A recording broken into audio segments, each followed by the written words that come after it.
오늘 말씀은 하나님께 드리는 예물 11조와 봉헌물에 대한 말씀입니다. 11조에 대한 말씀을 시작하시며 하나님께서는 그의 백성들에게 돌아오라고 말씀을 하고 있습니다. 돌아오다, 원래 있던 곳으로 다시 오거나 다시 그러한 상태가 된다라는 말입니다.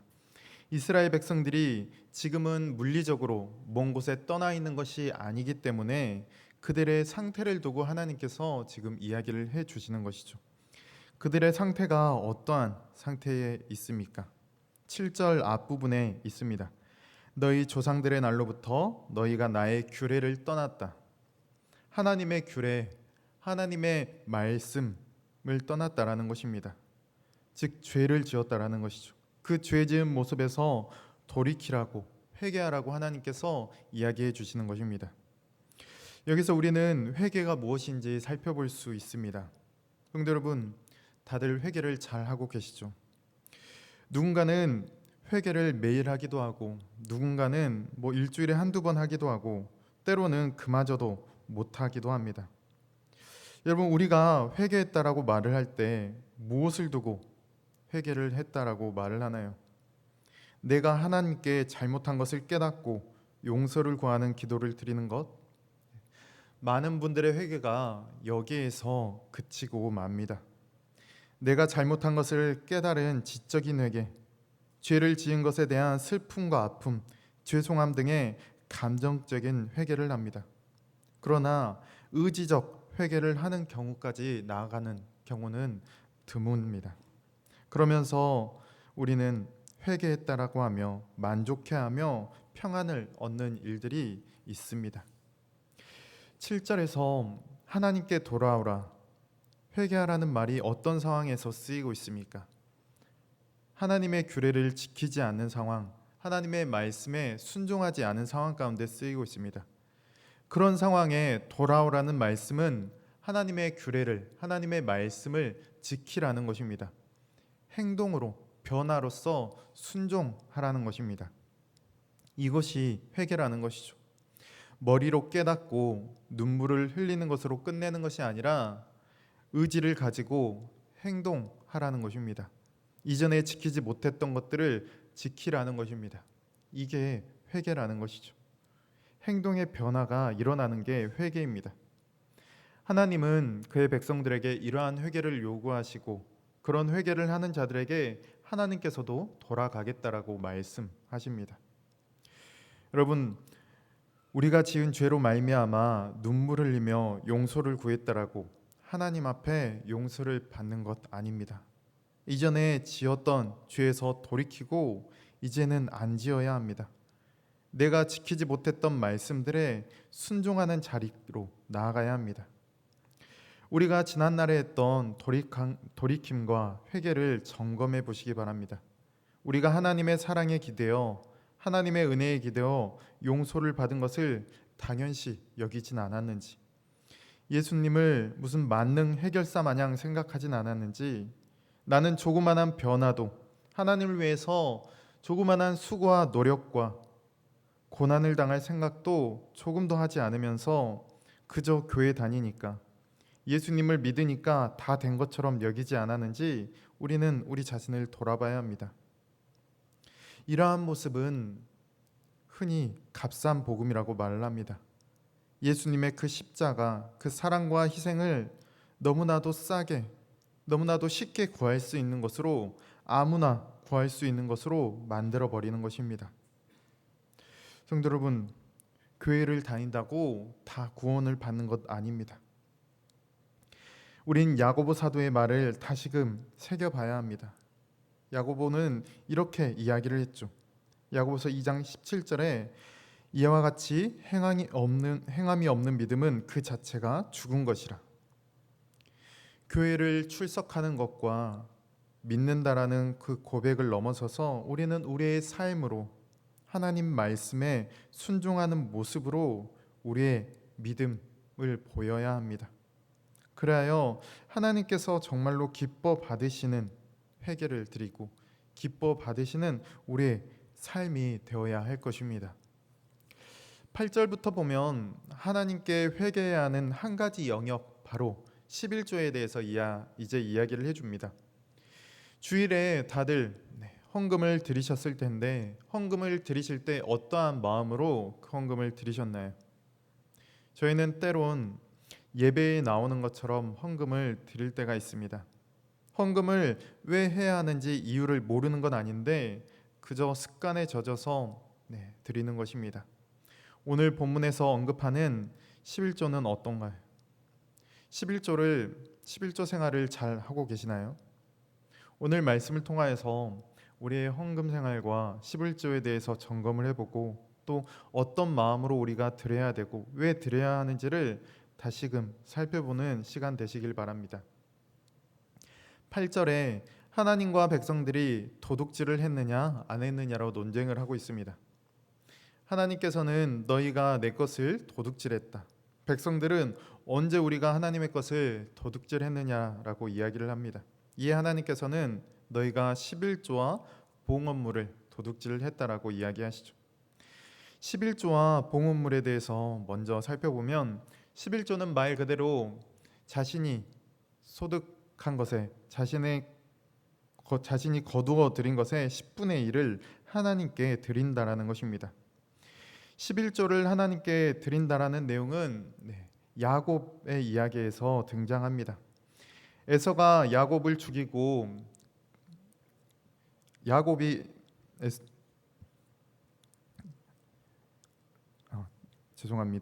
에서가 야곱을 죽이려고 했을 때 야곱이 광야로 도망을 가죠. 그래서 그 광야에서 힘겨운 생활을 하다가 잠이 듭니다. 그런데 그 꿈결에 천사가 사다리를 오르락 내리락 하는 꿈을 꾸고 하나님을 만나게 됩니다.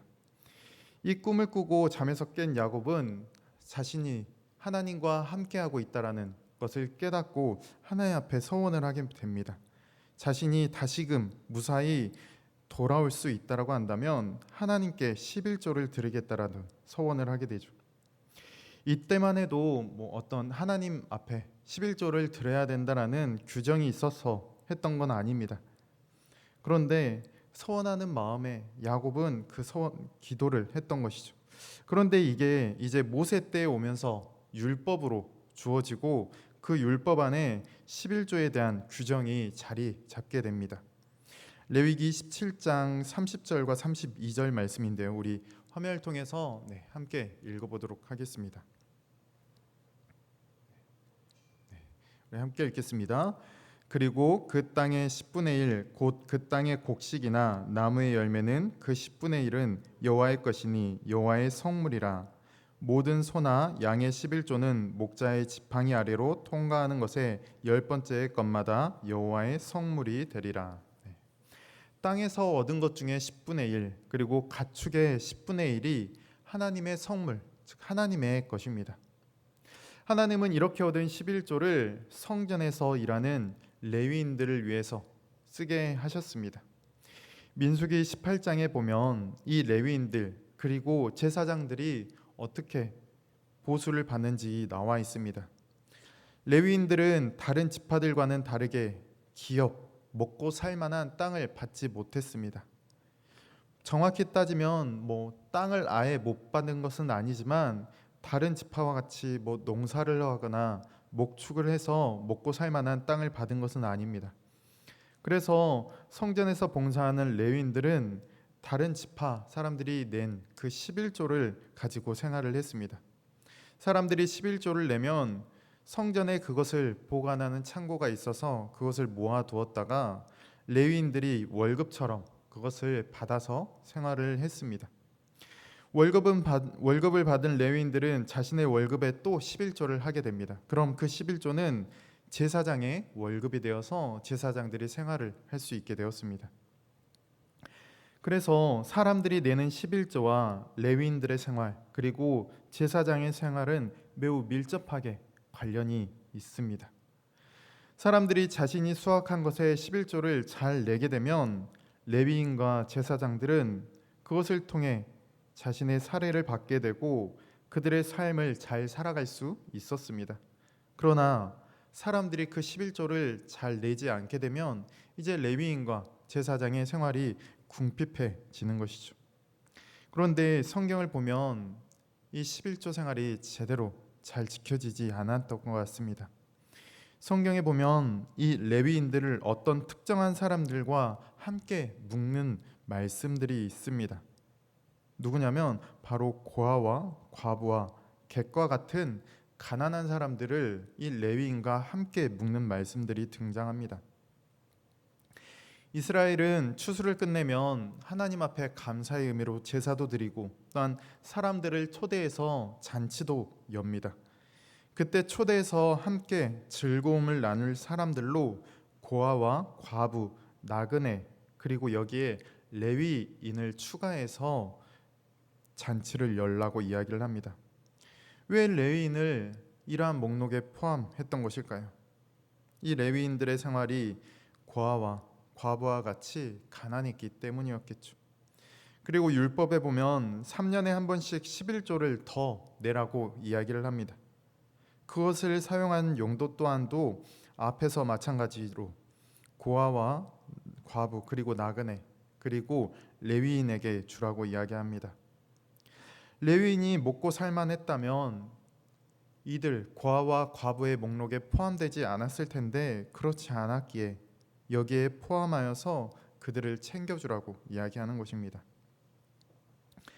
8절에 11조와 함께 또한 봉헌물의 이야기도 해주고 있습니다. 봉헌물은 사람들이 가지고 오는 제사를 드리러 가지고 오는 제물을 말합니다. 어떤 제사를 드리느냐, 어떤 제물을 가지고 오느냐에 따라 다르지만 그 제물들을 하나님 앞에 다 드리는 것이 아니라 일부를 남겨두고 제사장, 레위인 그리고 제물의 주인들이 그것을 나눠 갔습니다. 저희가 말라기 1장 두 번째 논쟁에서 사람들이 하나님 앞에 어떠한 제사를 드리는지를 살펴보았습니다. 사람들은 하나님 앞에 나오면서 흠 있는 것과 병든 것을 가져왔죠.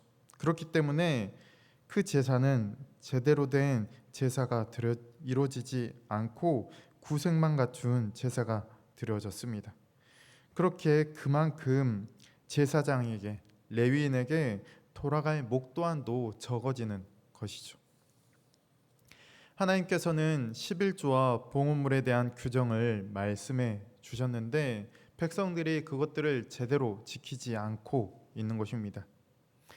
8절에 따르면 그들이 벌어들인 재산의 10분의 1은 성물, 즉 하나님의 것입니다. 하나님의 것을 하나님께 드리라고 하는데 하나님께 드리지 않고 있습니다. 그렇기에 도둑질한 것이다 라고 하나님께서는 말씀하시는 것이죠. 성도 여러분, 그런데 생각을 해보면 사람들이 11조를 안 내는 것 도둑질이 맞긴 맞습니다. 그런데 하나님께서 돈이 없기 때문에 사람들에게 그의 백성들에게 그것을 드리라고 하는 것일까요? 아니죠.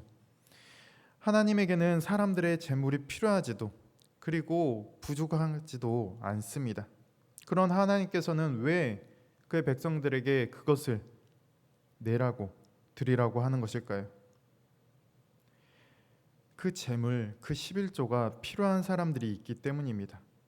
바로 레위인과 제사장들에게 그것들이 필요하기 때문이죠. 레위인들의 생활이, 제사장들의 생활이 백성들의 손에 달려 있다라는 것입니다. 백성들의 11조와 봉헌물에 레위인의 생사가 달려 있습니다. 지금으로 치면 우리 영천교회 성도님들의 손에 우리 교육자들의 생활이 달려 있는 것입니다. 우리가 드리는 헌금, 하나님 나라를 위해서 사용된다라고 추상적으로 생각하고 넘겨버릴 수 있지만 구체적으로 살펴보면 우리가 드리는 헌금에 누군가의 생활이, 생존이 걸려 있는 것입니다. 성경에서 한 사람의 존재가 얼마나 소중히 여기는 줄 안다면 그들의 생활이 걸린 헌금을 우리는 다시금 생각하며 드려야 합니다. 그래서 오늘 말씀 10절에서는 온전한 11조를 드리라고 명령하는 것입니다. 자신이 수확한 것에서 이리 빼고 저리 빼지 말고 있는 그대로 드리라고 말을 하는 것입니다. 그리고 11조를 창고에 드리라고 또한 표현을 하고 있습니다. 이건 그냥 11조를 빼먹지 말고 잘 내라는 것 이상의 의미가 있습니다. 먼저 이러한 표현이 나오는 이유는 11조로 차 있어야 할 창고가 비어 있었기 때문입니다. 말라기 시대와 비슷한 시대적 배경을 한 느헤미야에 보면 이러한 내용이 있습니다. 느헤미야 13장 5절 말씀인데요.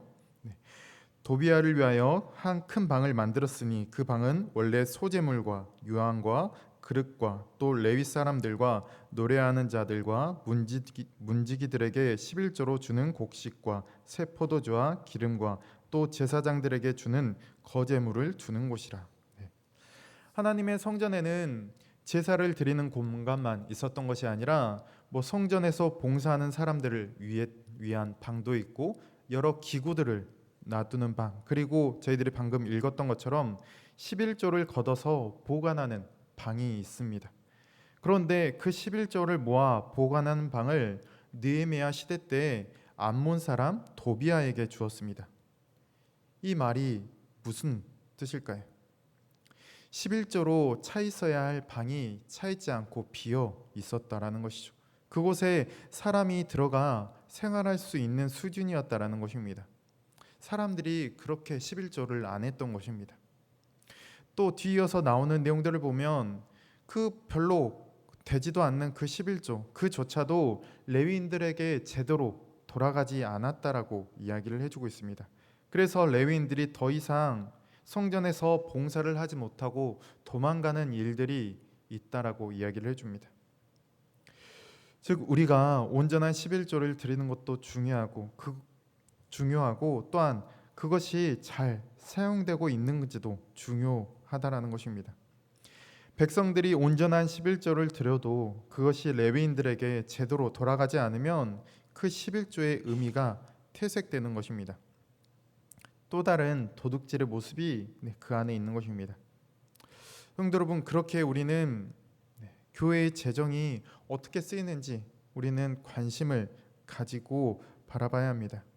우리의 헌금이 교육자들의 생활은 물론 교회의 여러 필요한 곳에 사용되는데 그 헌금이 정말로 잘 사용되는지 성도로서 교회의 일원으로서 우리는 관심을 가지고 지켜봐야 합니다. 그래서 더 필요한 곳에 더 중요한 곳에 사용되게끔 우리는 그 헌금을 사용할 수 있도록 관심을 가져야 하는 것입니다. 이 말라기 시대 느헤미야 시대처럼 11조로 창고를 채우는 일이 쉽지만은 않았습니다. 저희들이 계속해서 이 말라기 시대의 배경을 봤지만 그들의 백성들의 상황이 쉽지 않았습니다. 11절에 보면 메뚜기로 그리고 병충해로 흉작이 닥치지 않게 해주겠다라고 말씀하는데 이 말은 지금 그러한 피해를 그들이 계속해서 보고 있다라는 것입니다. 그렇게 백성들은 여기서 고민을 하게 되죠. 메뚜기로 병충해로 수확이 줄게 되면 어떨까요? 그러면 당연히 생활이 어려워지겠죠. 지금 당장 내가 먹고 사는 문제도 쉽지 않게 됩니다. 그런데 성경은 하나님은 11조를 내라고 합니다. 매우 어려운 결단을 해야 되는 상황인 것입니다. 이번에는 수확이 적으니까 이번에는 가뭄이 들었으니까 20분의 1, 30분의 1을 내고 싶은 마음이 굴뚝 같은데 하나님은 그러지 말고 온전한 11조를 드리라고 말을 합니다. 성도 여러분, 우리의 생활이 어려울 때 우리 또한 이러한 고민을 하게 되지 않습니까? 그런데 하나님께서는 그러한 우리에게 말씀을 해주시는 것입니다. 온전한 11조를 드리라. 10절과 11절의 말씀은 하나님을 신뢰함으로 그 믿음의 결단을 하라고 이야기를 해주는 것입니다. 올해 농사를 했는데 수확이 절반이나 줄었습니다. 정말로 막막한 상황 가운데 놓인 것이죠. 오히려 내가 그 11조를 후원받아야 되는데 라는 생각을 할 수도 있습니다. 그런데 하나님은 그 절반의 수확에서도 온전한 11조를 내라고 하십니다. 여호와 하나님을 신뢰하며 믿고 행동하라고 그의 백성들에게 요구하는 것입니다. 예수님께서도 이와 비슷한 말씀을 해주십니다. 마태복음 6장 30절 31절 말씀인데요. 우리 함께 읽도록 하겠습니다. 오늘 있다가 내일 아궁이에 던져지는 들풀도 하나님이 이렇게 입히시거든 하물며 너희일까 보냐 믿음이 작은 자들아. 그러므로 염려하여 이르기를 무엇을 먹을까 무엇을 마실까 무엇을 입을까 하지 말라. 하나님을 신뢰한다면, 하나님을 믿는다면 세상의 문제와 걱정거리로 고민하지 말고 주저하지 말고 하나님이 말씀하신, 하나님께서 요구하시는 행동을 하라는 것입니다. 더 나아가서 오늘 말씀에서 이야기해 줍니다. 하나님께서 복을 주시는지 안 주시는지 시험해 보라고 하십니다. 우리의 믿음을 가지고 두려워하지 말고 하나님께 드릴 수 있어야 하는 것입니다. 이게 믿음을 가진 자의 모습입니다. 하나님을 아버지로 모신 자의 모습입니다. 성도 여러분, 오늘 저희가 11조에 대해서 살펴보고 있는데 어떤 생각을 갖게 되시나요? 11조 하면 나의 모든 것이 하나님의 것인데 그것을 다 드릴 수 없기 때문에 대표성의 의미로 10분의 1을 하나님께 드린다는 마음으로 우리는 하나님께 11조를 드립니다. 그런데 오늘 말씀에서는 그 11조의 또 다른 면을 이야기해 주고 있습니다. 너 내게 11조를 하는데 내가 너에게 그것을 다시 채워줄 것을 믿느냐? 내가 복을, 더 크고 놀라운 복을 내게 허락할 것을 믿느냐? 하나님을 신뢰하는지에 대해서 이야기를 해주십니다. 그리고 너가 내는 헌금, 나에게 내는 것이지만 그 헌금이 내 이웃의 생활을 돌보는데 사용이 된다라는 것, 너에게 이웃의 생활이 달려 있다는 공동체에 대해서 또한 오늘 말씀을 통해 이야기를 해주고 있습니다. 우리가 내는 11조, 우리가 내는 헌금은 단순히 복을 받기 위해서 그리고 감사함에 드리는 것을 뛰어넘습니다. 우리의 헌금은 하나님과의 관계, 사람과의 관계에 대해서 이야기를 해주고 있고 그에 대해 합당하게 행동하라고 이야기를 해주고 있습니다. 성도 여러분, 헌금을 통하여서 그 하나님과의 관계, 성도와의 관계에 합당하게 행동하고 있으십니까? 그렇지 않다면 우리는 돌아가야 합니다. 온전한 11조를 드려야 합니다. 이로 말미암아서 하나님과의 관계를 바로 세우고 사람과의 관계 또한도 우리는 바로 세워 나가야 합니다. 온전한 헌금을 통하여서 그 관계를 바로 세워 나감으로 말미암아서 12절에서 말하는 하나님으로부터 복을 누리고 또한 세상으로부터 칭송을 받는 삶이 되어지시길 바랍니다. 하나님께서 우리에게 그러한 자리로 우리를 부르셨습니다. 그 하나님의 말씀을 신뢰함으로 하나님을 의지함으로 온전한 11조, 온전한 헌금 생활을 해나가는 우리 성도님들이 되시기를 간절히 소망합니다. 시간 찬송가